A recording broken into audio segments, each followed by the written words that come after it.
Okay, so I'm now going to talk about costing, not the most, lively subject for, early in the morning, but we'll get the pain over first, right?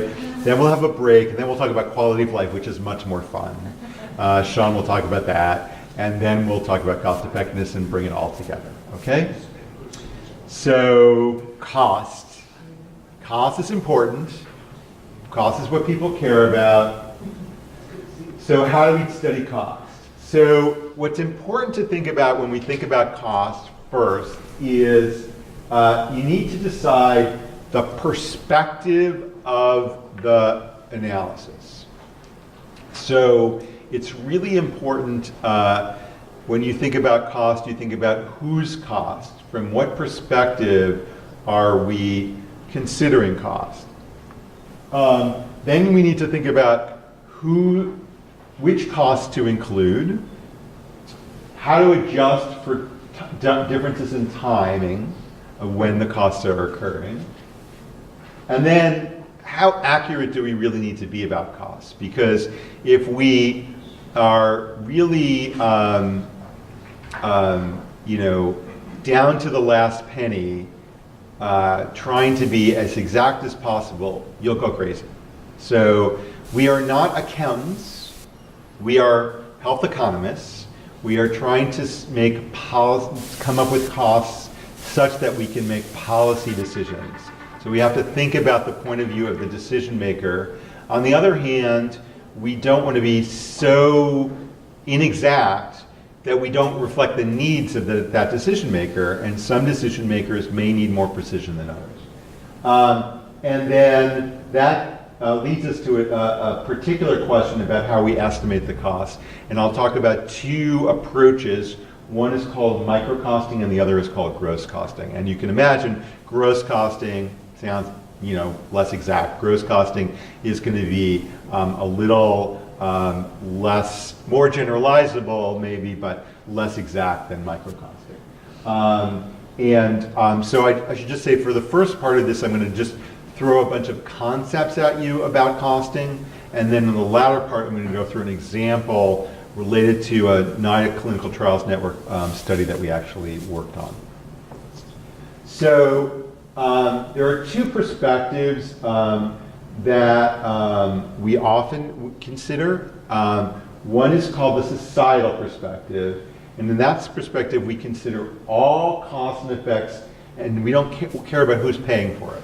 So that's the broadest perspective, because we're thinking, okay, if this, from a point of view of society, if something's not good value, which is what cost effectiveness is about value, right? So if it's not good value from a societal perspective, why should we even think about is it worth paying for a particular payer? So that's kind of the health economist's head, if you will, like what's good from a societal perspective.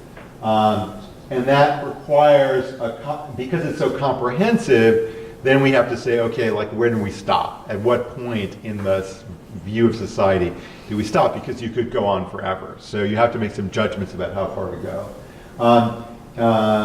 There's this funny thing called transfer payments. So there are certain costs where the government is maybe making a payment to an individual, but that's not really a societal cost. It's just because the taxpayer is paying to a person. But so disability payments are an example of that. If someone's on disability, that affects their budget. It affects the government's budget, but it's not a societal cost. It's just a transfer from one person to another. It's a technicality. The other perspective that we often choose is the healthcare system perspective. And that's really from all that I said in the previous section, right? It's because in substance abuse treatment research, we are now very much thinking about the healthcare system a lot, because the healthcare system is now really taking into account substance use in a way that it didn't before. The societal perspective is when we think about criminal justice and other broader impacts of substance use disorders. The healthcare system perspective is we're thinking about it just as it affects the healthcare system, but there's a lot of effects there. And then there's the perspective of individual payers. Okay, so Medicaid is different than Medicare, is different than a private insurer. And then you may also think about the perspective of the provider. So the particular health system that's paying for the treatment for one person, right, who may be different than the payer. And then the patient perspective is always important to take into account because patients may have co-pays, they may have costs of coming to treatment, they may have out-of-pocket payments that may limit their willingness to come to get treated. Transportation, as it turns out, as I've been out in the field a lot, it turns out to be often a very, very important issue for patients in terms of whether they're able to access treatment or not. Particularly, we find that in rural areas where there's maybe very few providers of substance use treatment, and there's a long distance for them to go, and if they have to go, say in methadone treatment, they have to go every day because they can't go to their pharmacy. That may be a huge barrier that we have to take into account. Okay. So you're going to see several slides where the source says Newman 2016. In some cases, I think we're inconsistent and we say Newman 2017. And that's because the paper was published in 2016, but the book was published in 2017. So this is the second edition of the guidance on conducting cost-effectiveness analysis. It's done from the U.S. perspective, but it is really, I think, we think the best guidance out there to be used in terms of conducting cost-effectiveness overall. And this is the first edition was published in 1996 and was the result of a panel that was set up by the Department of Health and Human Services. And that has really been the Bible for how to conduct cost-effectiveness analysis in the U.S. This new edition was just published this year. The results were, the summary came out at the end of last year. And there's been some changes in the guidance. And so we're still learning the new guidance. So I'll make some references sometimes to, well, this was changed from the last time, because some of it we're still learning how that affects some of the analysis. But the basis is really unchanged. So the idea is that if you have an intervention and you're doing cost-effectiveness analysis, you have to think about the numerator, which is costs, and the denominator, which is health effects. So I'm doing the numerator, then Sean will do the denominator, okay? And the numerator is changes in healthcare resources, and the denominator is the effects, changes in healthcare status, which we call healthcare values, which is usually denominated in QALYs. So then the next thing you have to do, I'm going to come back to that slide in a minute, that's why I didn't go through the detail, is you have to then think about, for the numerator, what is the perspective? So this is also in the book, as well as in the JAMA article. So the recommendation is that you always do a societal perspective and a healthcare perspective. You can add other perspectives as well, but the recommendation is that you always do both. Now that's actually very difficult to do in a journal article, so sometimes we just do the healthcare perspective. So you think about, for each cost component, is it relevant to the healthcare perspective and is it relevant to the societal perspective? So that's another way of portraying what I just showed you. So we're going to go back to the previous schematic, but I just want to show you when you see this table, it's the same thing. It's just portrayed in a different way. Okay, so let's go to the next slide. Okay, so the healthcare system perspective just looks at the top box, right? Just looks at the healthcare resources. The societal perspective looks at the other stuff. So I'm going to spend a bit more time on the top box because it's more complicated in some ways to break apart what healthcare resources are. And that's usually what we spend most of our time trying to figure out. And when we sort of get into the guts, usually that's what you're trying to figure out. Not always, depending on what you're looking at, but often that's what you spend a lot of time on. Okay. So what are healthcare resources? So the categories aren't that hard to figure out, I think. The categories are hospital inpatient, which can be in a hospital, it can be, but often, detoxification is also an inpatient. So it's inpatient things. Outpatient things often occur in a physician's office, but it could be in another outpatient setting that doesn't require a physician. It could be, a nurse practitioner or another outpatient medical setting. We have longer term residential treatment. So in substance use, often people may be in a 2-week or 30-day set situation in the U.S. Where it's not as expensive as being in the hospital, but it's still residential, so it's still more expensive than outpatient, obviously.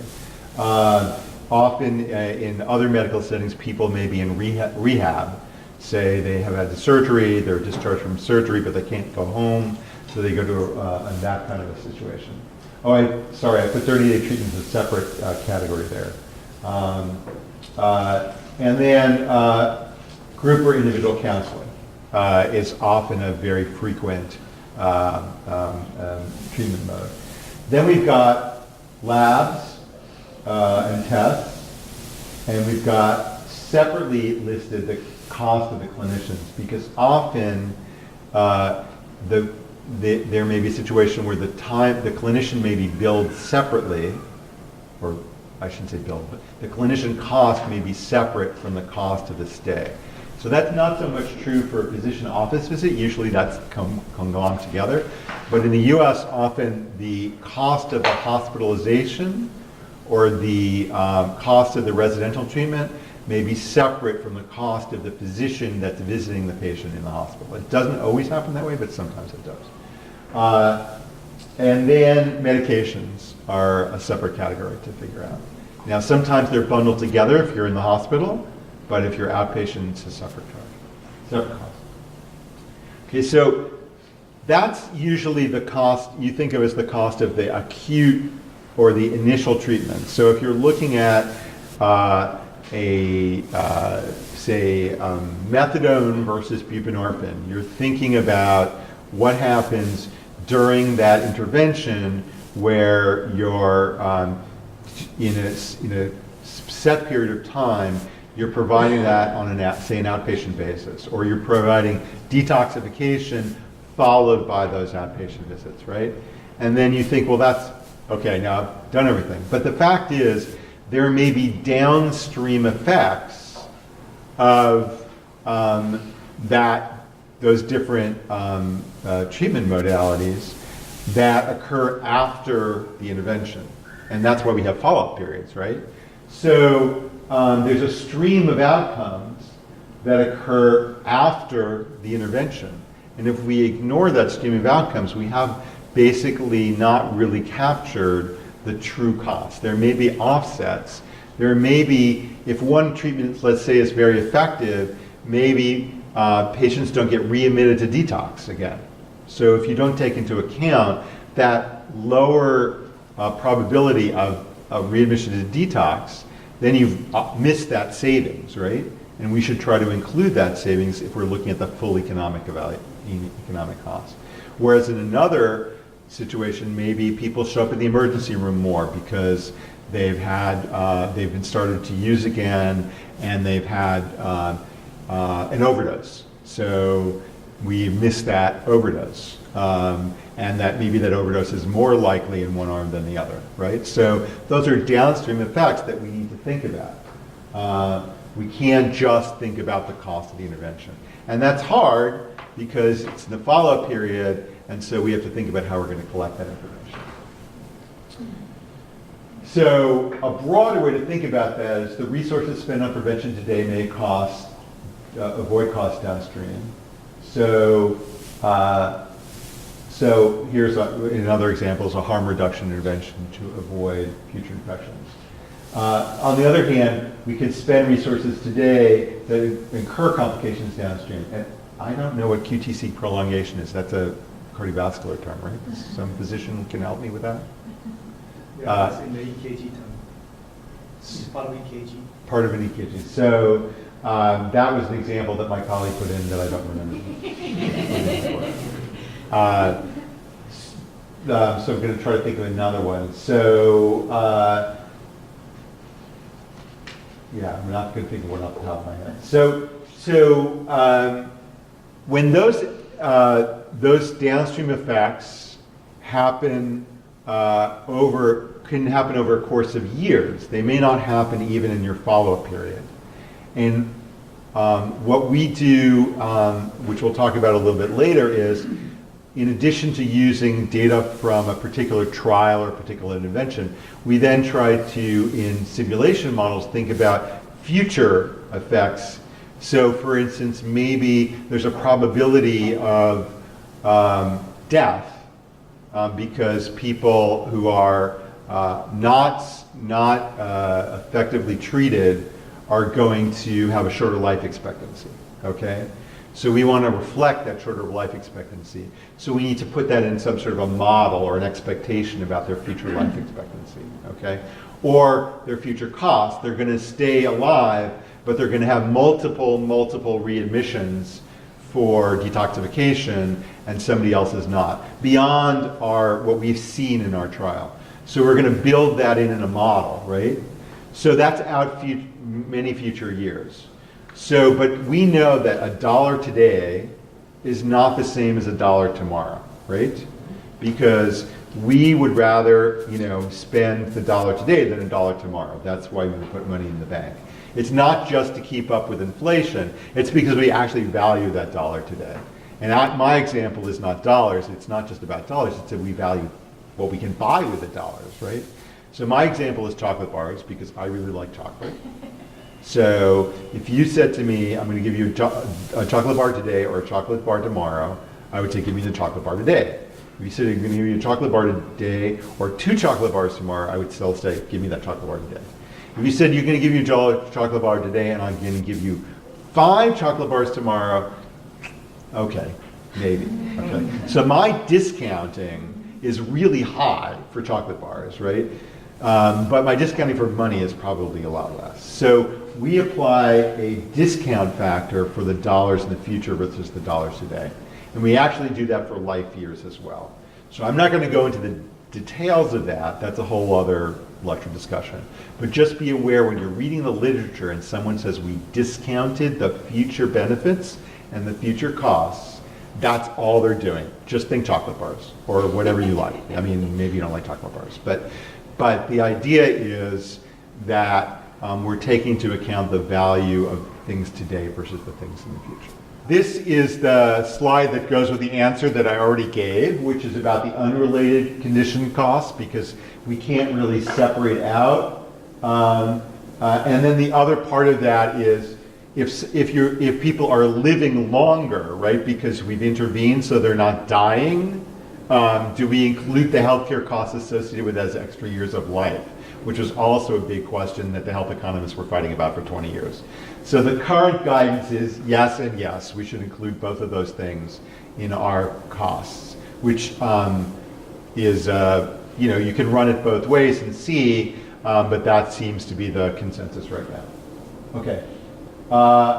So on the other hand, if you look upstream backwards, costs that have already been consumed, already been invested before you start looking at your intervention, those should be considered sunk. So my accounting professor said sunk costs are sunk. So in other words, a simple example would be if a nurse is going to a patient's room to administer a medication. If the nurse would visit the patient as part of his or her regular rounds, that time is already sunk. That time is already going to happen, right? So we shouldn't double count that time. On the other hand, if there's an extra trip required just for that medication, we should count that time. So that's a very micro example, but you get the idea. You should only count the incremental thing that's new, not the thing that happened before. Now I'll talk later about startup costs. Startup costs could be like the investment in that media campaign that you just do once rather than on an ongoing basis if you're just doing it to get the word out. So that might be a startup cost, which is a little bit different. But we tend to put startup costs in their own bucket and say, that's something that you spend at the beginning. Somebody else would have to spend that to start the project, but it's not an ongoing cost over time, so we describe it separately. Okay. Another very important thing to think about is the difference between average cost and marginal cost. And this is something that economists obsess about, but you should really just understand the concept. So average cost is when you say it cost this much, there were this many units, we're dividing the cost by the number of units, that's how much it costs, right? I bought a box of 12 pencils, it cost me $12, therefore it was $1 per pencil. Pencils were expensive. Okay, marginal cost is the cost of producing exactly one more thing, right? So if I'm making 12 pencils, I had to set up the machine, I had to hire the person. The cost of that 12th pencil was not necessarily the cost of the first pencil, right? Incremental costs are similar to marginal costs, right? So the difference is that you can't just make one more pencil. You have to buy a new machine to make the 12th pencil because the machine only made 11 pencils. So in healthcare, for example, if you have to open up a whole new wing to serve the next patient because you are at full capacity and now you want to serve more patients to do residential substance use treatment, then there's sort of a cost, an incremental cost per bunch of patients. But it's the same idea. You have to think about the next group of patients rather than the next individual patient. Okay? So, does it matter? It does matter, and I'm just going to give you an example of when it matters. So, hospital length of stay, those in the US are very familiar with this. There's been a lot of pressure to reduce how long people stay in the hospital. And the rationale is that if we look, there's a lot of variation in how long patients stay in the hospital by region and by individual hospital. That doesn't seem to correlate with the seriousness of the disease. So the rationale is there's got to be some hospitals or regions where people are staying longer in the hospital than they need to, and that's expensive, and it's also maybe not so good for the people who are staying in the hospital because hospitals are not good places to be. So we should decrease length of stay to conserve resources. So how much is gained or lost by an extra day at the hospital? So next slide. So there's one part of the hospital cost that's just a fixed cost of staying in the hospital that we call the hotel cost. That's the cost of the bed and the lights and the cleaning staff. That's just the cost, just like we're staying in the hotel here, right? That's the cost of the room, okay? And that is, if you reduce the length of stay, you reduce that cost. Next slide. But there's other costs that are variable that have to do with how sick you are. So when you first get admitted to the room, maybe it's the middle of the night, no one's doing very much, and then that first day, people are coming around and they're doing tests and they're making sure that you're okay, and they're giving you drugs, and there's lots of stuff going on. And then over time, hopefully you get healthier and there's less intensive monitoring of you. There might be a little bit more right before you're released, okay? And so if you were to cut the last day, you're only cutting maybe the cheapest day in terms of those variable costs. Next slide. So if you were to say use average cost and assume that you're going to save all the money from the average cost, which is this cost, you'd be under, the actual cost you're saving is this, but you'd be assuming you're saving that, right? So that would be underestimating the actual cost that you would be saving. So that is why we as economists think that, you really should think about marginal cost if you can, rather than average cost, because you may be misstating the actual costs that you're either saving or incurring. And then there's even another, situation, which is that if someone's staying in the hospital for a shorter number of days, you may actually have to give them more services in that shorter number of days to get them out of the hospital sooner. So then their actual average cost is going to go up. So that's another thing to think about in terms of, why marginal cost where average cost may not be the best way to think about it. Okay. So opportunity cost is another term that we use. It's the value of resources of concern if they were employed in their next best alternative use. And marginal cost and incremental cost are types of opportunity cost. So all those terms, opportunity cost, marginal cost, think of them in the same universe. Now, health economists or economists would say you can use a price as the proxy for opportunity cost or marginal cost, unless there is evidence of market imperfection. So in perfect markets, price reflects marginal cost. But in fact, of course, is healthcare a perfect market? No, right? We know that healthcare is not a perfect market. Next slide.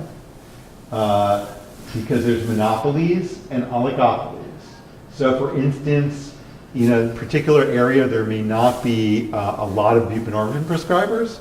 So maybe the cost of going to receiving a buprenorphine prescriber might be artificially high because there's not a lot of availability of buprenorphine prescribers.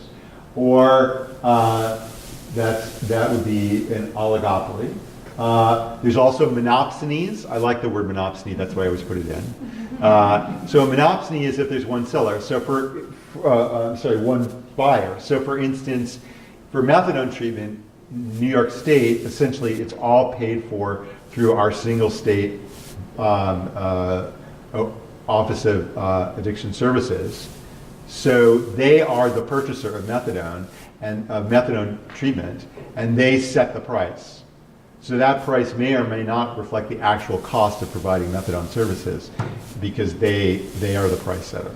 So those are examples about why we may not want to use price, but we may want to actually figure out the cost of providing the service. Also health insurance, there's subsidies between one service and another, and then we also have to think about the out-of-pocket costs, so prices don't include all of the reimbursement that's received. So here's the summary of what I've talked about so far before we go into the example. So downstream costs are important. Think about downstream costs, not upstream costs because sunk costs are sunk. Discounting is important. Remember the chocolate bars. Marginal incremental costs are important to think about rather than average costs if you can figure that out. But prices don't necessarily represent marginal costs, so it's tricky. We use some combination. I'll give you some examples where we try to figure that out. Now, pharmaceutical costs are a special case, and I didn't really talk about that in detail. Again, an area of a lot of controversy about what costs should we use for pharmaceuticals, right? Clearly, the marginal cost of producing the next pill is not, $1,000, given the example. The original, although this is not actually what's being paid for hepatitis C treatment, the first price that came out was supposedly $1,000 a pill. Now, it doesn't cost $1,000 to make that pill, clearly. On the other hand, that's what's being paid out there. So what do we do about pharmaceutical prices? For generic pharmaceuticals, it's pretty easy because the generic market, pharmaceutical market, in many cases is closer to a perfect market competition, especially if there are 4 or 5 generic manufacturers out there, then it becomes pretty close to a widely competitive market. Now, there's some very significant examples recently in the US where there's only been 1 or 2 generic manufacturers out there and they've jacked up the price. So you have to look at how many competitors are out there, but generally that's okay. For a branded pharmaceutical, say the hepatitis C manufacturers, the sense has been that what we try to do is not just try to figure out what the incremental price is, but to reflect the fact that those manufacturers are trying to recruit some of their investment. And so we use the best guess that we have of what's really being paid out in the marketplace, which is not the list price, it's some discounted off of the list price. And it's often hard to figure that out, but we do our best by discounting the list price. But it's not the generic price, because there is no generic. Okay, so now we've gone through the healthcare resources. I'll move through the other ones quickly so we can get to the example. But I think we're doing fine on time. Actually, I can't tell. Questions? Yeah.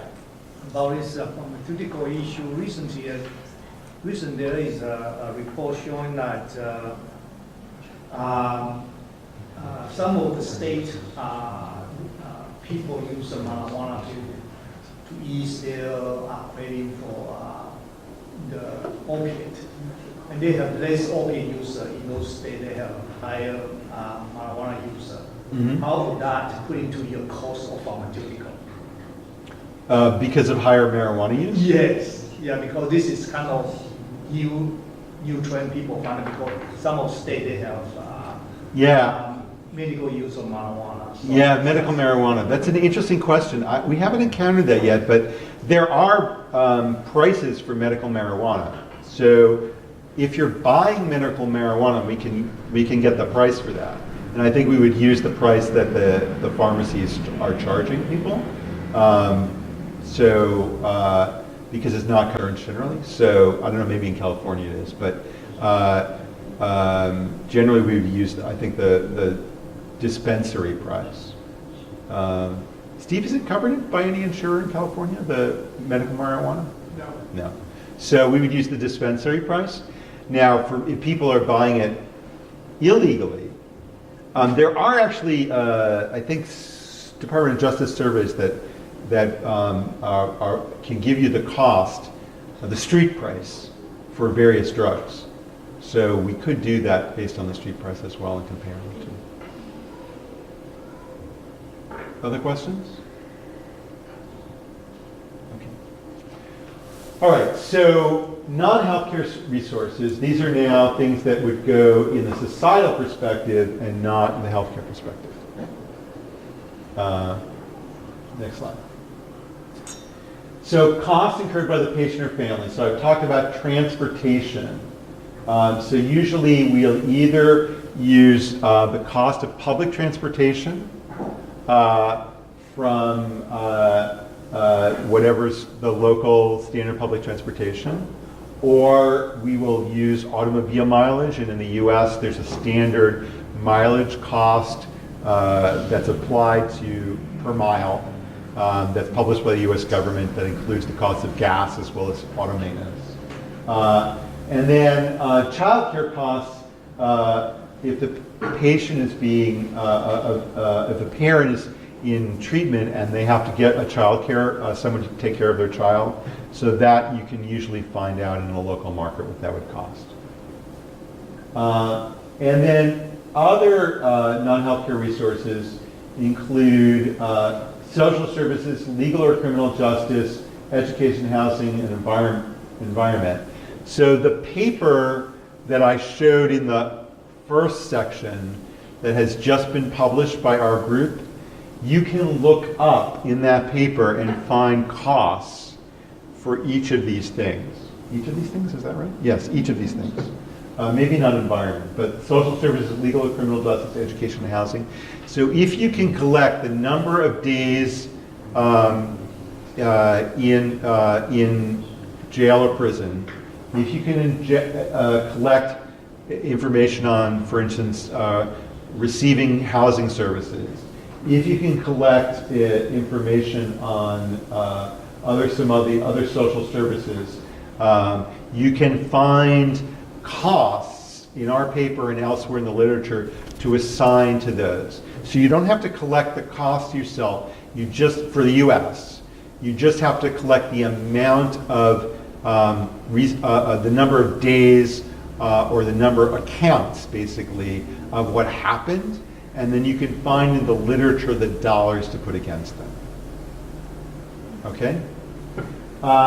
There's something else called friction costs, which I will tell you what it is and then tell you don't really have to worry about it unless you're doing a study in the Netherlands, because the health economists in the Netherlands really care about it, and some other health economists care about it too. So if someone has to leave work because they're being treated, and the employer has to find a replacement, so the employer is not stuck, right? They're going to find someone else to fill that job. But there's a cost to finding someone else to fill that job. Whether it's you have to pay overtime to an existing employee to cover that position while the person's out, or whether you actually have to go out and find someone else to hire. So the friction costs are the extra costs associated with finding the person to cover the job of the person who's no longer available. So that can be calculated and it can be added in. It's usually not a big deal, and so we often ignore it. But in some situations it could be a big deal if it turns out to be something that happens a lot. Okay, that's non-healthcare resources. Informal caregiver time, next slide. So caregivers, this can be a big issue in substance use sometimes. If caregivers are taking people to and from treatment, it's big deal in cancer therapy.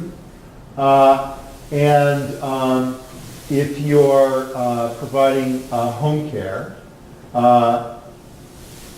it would be included as a healthcare cost if the person is a healthcare professional that's providing that care. It would be included as a non-healthcare cost if it's a family member that's providing that time, but they have to, give up that time from some other activities, so it would still be included. And then patient travel time.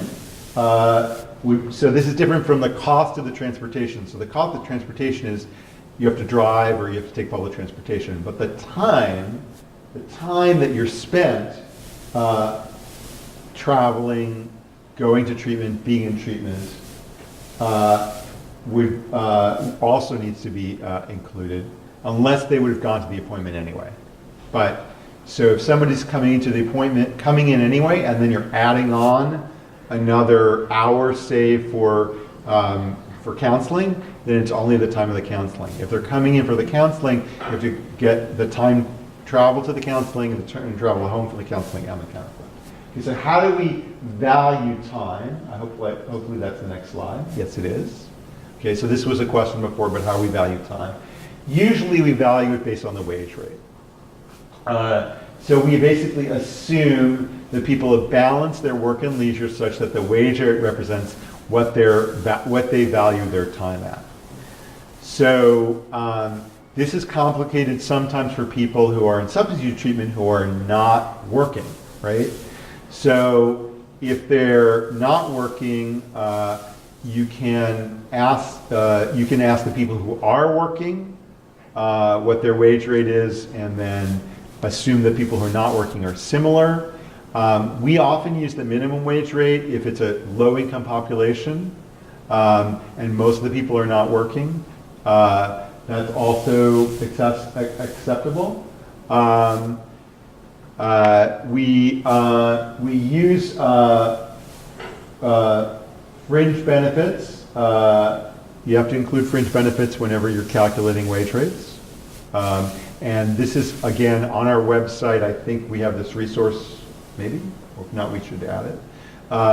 So the Bureau of Labor Statistics puts out average wage rates and average for different occupations, and also publishes the average fringe rate that we often use.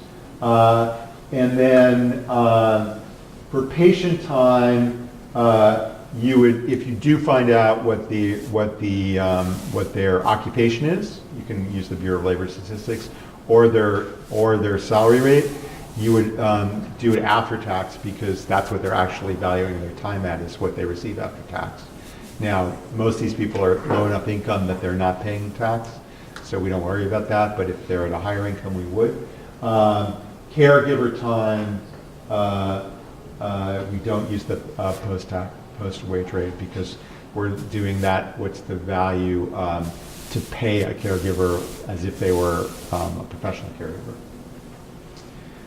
There is another approach to valuing time called willingness to pay, which are studies that are done by health economists that you can look up in the literature. And that is generally used more for transportation time. If we generally use the wage rate, but you can look at these studies if you're interested. There are some studies that have been done to try to calculate what's the value that people put on time specifically for travel. And they've done that looking at different trade-offs people have made in terms of commuting by different types of transportation, since you know how much it costs to commute by auto versus public transportation. Finally, there's this thing called net productivity due to changes in health status of the patient, which is the new thing that we are learning, which is so there's two pieces to quality of life, if you will. One piece of quality of life is when you say to someone, how do you value being well versus being sick? One part of it is how I feel about how I feel, basically. I feel like it would be this much better to be healthy versus sick, just inherently. The inherent value of being healthy. And that's the part that's in the denominator, that's the health value. And that's what Sean's going to talk about after the break. The first part, the other part, is the fact that if I feel sick, I can't go to work and I'll lose income. And so that's the productivity part. We used to believe when people valued quality of life, they included both in their heads when they were answering questions about quality of life. In the last 20 years, people have done studies and they found out that really when people are answering questions about quality of life, they're really thinking about the former, the inherent quality of life. And they're not really thinking so much about what the lost income is. That's not really part of what they're answering. So we now calculate that net productivity in the numerator, not the denominator. And there's specific instructions in the Newman book, actually, as to how to do that. And I would say, don't try this on your own. Talk to a health economist about how to do it. It's not complicated once you figure it out, but we have just started figuring it out. And it's really more important when you're looking at long-term outcomes. It's not important when you're looking at short-term outcomes. So productivity means the effects of inability to work, and that it's not reflected in the quality of life score. And then that friction thing that I talked about before is just, I'm mentioning it here, but that you don't need to worry about too much. But then it's called net productivity because it includes both the fact that you can work longer, because let's say your life is extended, but then you retire and you live longer, and at that point you're consuming, you're not producing, right? So you have to net out the two if you're extending life. If you're just improving quality of life, you're just working more. But if you're also extending life, then you're living longer in retirement. So QALYs include both living longer and living better. So there's a calculation that we do to do the opposite of the two. And sometimes the two kind of net out, and sometimes they don't. It depends how much you're improving quality and how much you're improving life expectancy, and whether at what age you're doing which. So basically, it's a way to think about that. Whereas the intrinsic health value is this intangible value of living life, say, with pain versus without pain. How accurate do we have to be? Big question, right? So there's the rule of reason. The rule of reason says when a parameter estimate or an element of the analysis is unlikely to have an appreciable effect on the result, The analyst can feel free to use shortcuts to obtain them or exclude them from the analysis altogether. Ultimately, the purpose of cost-effectiveness analysis is to inform decision makers. So that's a nicer way of saying what I think I said earlier. And that's kind of like our out, right? Like, you can't make yourself crazy. But there is face validity. So sometimes the consumer of the information wants to be comfortable that you've taken things into consideration that are important to them. And so sometimes you do need to go a little bit deeper than you would like to convince the decision maker that you have really thought through their perspective. So that's kind of the trade-off. Okay, so there's two ways to measure costs, or there's more than two ways, but there's two that I'm going to talk about. One is called gross costing or macro costing, and the other is called micro costing. So macro costing or growth costing is something that we often use, and sometimes we use both gross costing, often we use both macro costing and micro costing together, depending on what level of focus we want. Often we use macro costing for the longer term outcomes, and we use micro costing for the intervention itself, where decision makers are very interested in what did it actually cost to deliver this service, because you're going to recommend that we go out and do this in the real world, and so we really want to know for implementation purposes what it really costs to do it. So macro costing is a top-down approach based on economically significant events, and often that means we have to use the average cost, right, rather than the marginal cost. Not so great, but and we use regional and national data. Use one more precise methods are too time consuming, less precise. We can use administrative data, and we can use what's called the gross costing method. So administrative data often use charges that are in an administrative data set where we don't have actual costs, we just have the charge that the hospital or the other service provider published. But we know that hospitals have different reasons for why they would set a charge higher or lower than what it actually costs, because let's say they want to attract patients to often, let's say, OBGYN. So they want to attract pregnant women, because if those women come in and deliver their babies at their hospital, then they'll hook up with their OBGYNs and their pediatricians, and then they'll become part of the healthcare system, and they'll be then coming back to them for future services. So they may want to discount that service and then they'll make a high profit on, say, cardiovascular surgery more than it costs to deliver that service.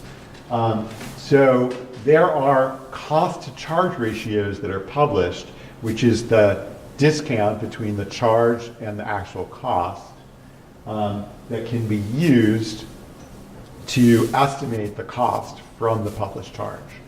And then we usually use separate costs for the physician. So the learning from this is costs do not equal charges. Charges are list prices. List prices are not payments, because what's actually paid is usually discounted by the insurer from the list price. There's also, the insurer may pay a per day rate rather than the individual billed item by item rate. Or they may just pay a rate for the entire stay, which is called capitation. Payments are not costs, because the hospital or the health institution is going to make some profit, hopefully. So we use the cost of charge ratio. But the cost of charge ratio is not perfect, because it's usually set at the hospital level and not at the individual service level. So this subsidies that are occurring between different services is not accounted for. And we're often using average, not marginal cost. I talked about the cross subsidies. And there's basically accounting policies in terms of how you account for a different cost to a different service can be manipulated to some degree to maximize reimbursement. So, but often in the U.S., that is a mechanism to account for hospitalization over hospital costs overall. If that data is not available, we may use national level data, which is less specific to the institution, but could be more generalizable. And that is if we have just data on what service was provided. Usually in the US we use what's called a DRG code, and then we use the Medicare reimbursement. And so we assume that Medicare reimbursement basically represents more or less the cost of the hospital, because Medicare tries to set its reimbursement as just providing a reasonable return to the hospital, but not high profit or low profit. And so we use the Medicare codes to assess the reimbursements. And we often use that also for outpatient services. Typically, you won't have a cost to charge ratio for an outpatient service. So rather than looking at the billed cost for an outpatient service, we look at what the code was, and then we use the Medicare reimbursement rate. So when in doubt, I would say Medicare, in the US, Medicare reimbursement rate is an easier way to do that. And then the drug costs, as I said, we try to estimate the discount from the published price. So the advantage of a gross costing method is that it results in costs that are more generalizable, and it's usually less resource intensive because you're taking something that's published or that's available and applying that cost to a visit or a hospitalization that you have described in your data set.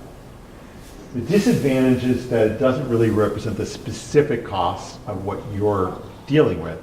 And so that's why, particularly for the intervention, if you're looking at specific intervention, we try to go down a level to the microcosting. What that also does is it helps you for the intervention if you're trying to convince someone to do the intervention, that they are confident that you're doing, that you're providing costs that they can actually replicate.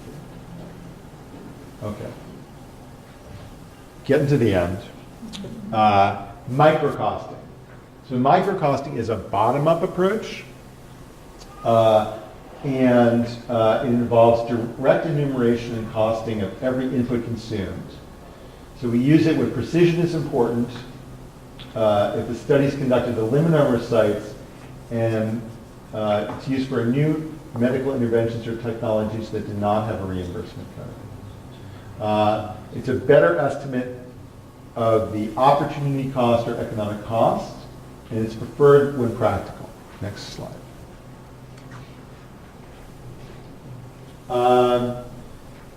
And so we collected prospectively alongside various trials and observational studies, and we use logs, data diaries, staff interviews, direct observation sometimes, and then we combine that with national cost estimates. So here I'm going to give an example. So the CTN 32 trial was conducted at 12 substance use disorder clinics across the US from January to December of 2009. And we were privileged to be doing the economic analysis alongside that trial, thanks to NIDA. These programs were not conducting HIV testing on site, and the trial was a 3-arm trial that was looking at different approaches to doing HIV testing at these substance use treatment programs. One was referral off-site, which was kind of standard of care. Some of them weren't even doing that. One was on-site testing with brief participant-tailored prevention counseling, and one was on-site testing with information only, but not the counseling. So the results have been published, as has the economic analysis. Give you the results. The information-only arm was the preferred arm and was cost-effective. So there was a startup period. There was a national training where the counselors were trained, and then there was other training that went on during the course of the study. So the national training was the upfront cost, right? And then the ongoing training, some of that other training, the training courses was also upfront, but then there was some ongoing training as well. So we had to decide whose perspective were we going to take, which costs to include, how to categorize those costs, and how to measure the cost, the resource use and the cost. Okay, so we decided that we were going to take the healthcare system perspective. We did not take the full societal perspective. This was pretty much confined to an intervention that was taking place over a short-term time period at the sites. We then modeled the benefit in terms of the HIV cases that would have been were detected, and the benefits in terms of the lifetime benefit of detecting those HIV cases and treating them earlier versus waiting until they would be detected in another way. That was done in a simulation model of HIV disease, and that simulation model of HIV disease took a healthcare system perspective. But for looking at the intervention, that's the part that we microcosted. The long-term HIV outcomes, that's macrocosted. So, which labor costs did we include? Labor, supplies, and overhead. We had to exclude costs that were related to the research, which included the training that the sites received that had to do with collecting research-related information and study documentation, and any follow-ups that we're having patients come back to do study assessments, as well as any time patients were spending on study assessments, because we're trying to just say what would happen in the real world outside of the research study. So sometimes it's hard to make that distinction between what's research-related and what's not. So our advice is collect everything and then later figure out what's research-related and not, because you don't want to have to go back. So then how do we estimate costs? We use a variety of methods. We visited each of the 9 clinics because there's some things that we feel, we do this in many studies, that you need to interview the people on site because there's things that they are doing that don't necessarily get captured in data collection instruments. And so to have them walk you through the process once they've gotten up and running is very helpful, to think about time that they spend that they don't necessarily record, the staff. We created workbooks in advance of the visit, and then we interviewed the staff. We did not interview patients. We don't think interviewing patients is necessary. You can collect information from the patients through the study personnel themselves. So then we used records from the trials, including some assessments by the patients. And then we supplemented any costs that we got locally with these data from the Bureau of Labor Statistics. And we try to use national data from a multi-site study, because we don't want one site to bias our estimates because they happen to be in a particularly high cost or low cost market in terms of what they pay their staff. Now, it turns out often in a clinical trial setting there's not that much variation, but we rather use a national labor rate, and then when the reader of the study reads about what we can look up what we assume, then they can adjust that nationally published rate to their environment. So they know the national BLS rates are whatever, and they know, well, in New York it's always 20% higher, or in I don't know, Georgia it's usually 15% lower, whatever. We do request IRB approval. This will vary depending on your institution, but we request IRB approval to do the site visits and collect the data. It's a minimal risk and it qualifies as expedited human subjects. And we do get oral consent from the people that we interview, because the staff, the research staff, are our subjects. We're interviewing them about what they're doing. And we find it's really important because we want them to understand that we want to know what's really happening, how they are actually spending their time, and that may be different from what the protocol says, right? And we don't want them to feel like, oh, I have to tell you what the protocol says, and we want them to be comfortable that we're not going to report back. We're not there because they often get site visits that are inspection visits, right? Or QC visits. We're not there to see whether you're deviating from protocol or not. We're trying to understand what actually happens because someone's going to have to replicate this in the real world. So here's an example of our manual that we sent out in advance in terms of a workbook. Next slide. So there was a workbook for setup costs. So this had to do with who went to the national training, what happened in terms of local training that was, and for each training it was the cost of the transportation, how many people attended, who attended, and what other costs incurred, and then we will apply the cost of their salary, not that person's salary, but someone at that level, to the number of days that they spent or number of hours that they spent during that training. Training was the big piece of the upfront costs in this case. Next slide. Then basic information on the clinic in case we need to contact them again. Next slide. And then a process flow workbook where we worked out through in advance what the process was of doing the intervention, and then who performs the task, how long does it take, how often does it happen, because some tasks are with every intervention and some tasks are more on a weekly basis. And then we went to the finance director to understand basically the overhead and other costs incurred by the clinic that would have to be allocated to this particular intervention. So then we categorize those costs as startup costs or upstream costs, variable costs, time-dependent costs, and overhead costs, and I'll go through each of those. So startup costs were training, as I said. We ignored anything that was related to training for research, but just training in how to do the testing.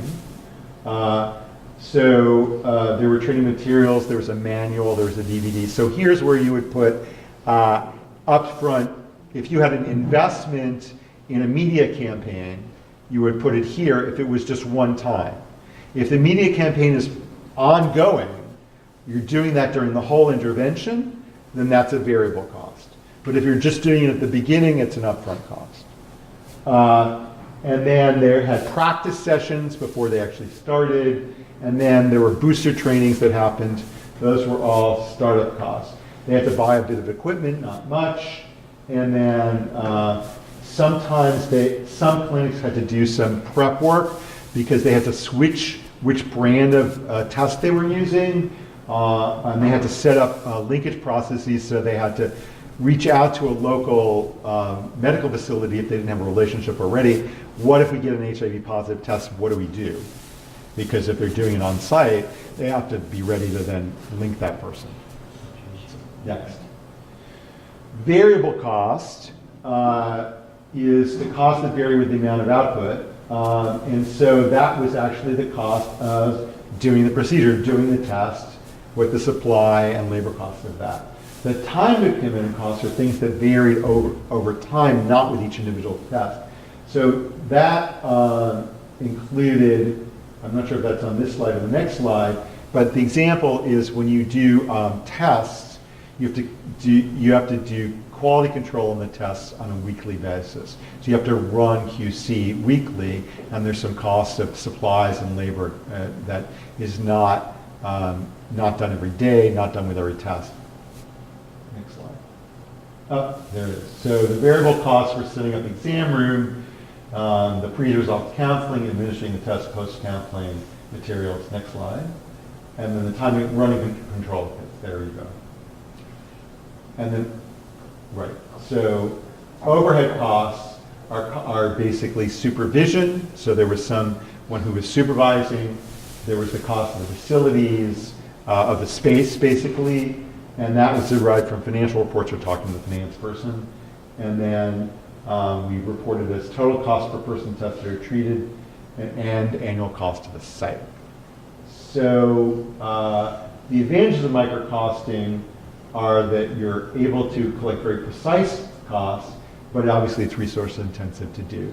So you may or may not want to do this alongside a trial, but it's very helpful when you then think about implementation. So next, that's it. So we often use a hybrid approach, as I mentioned, depending on where we do micro and gross costing. I think that's the last slide. Yeah, so these are the additional resources, and again, this will be in your packet. So there is also on the flash drive when you get it, but I'm not going to go into it now, an Excel worksheet based on the CTN32 trial that we actually have delivered, it's on our website and also delivered. So for sites that want to, for programs that want to implement HIV testing, for them to develop their own budget. And so that you can see sort of how this then works through.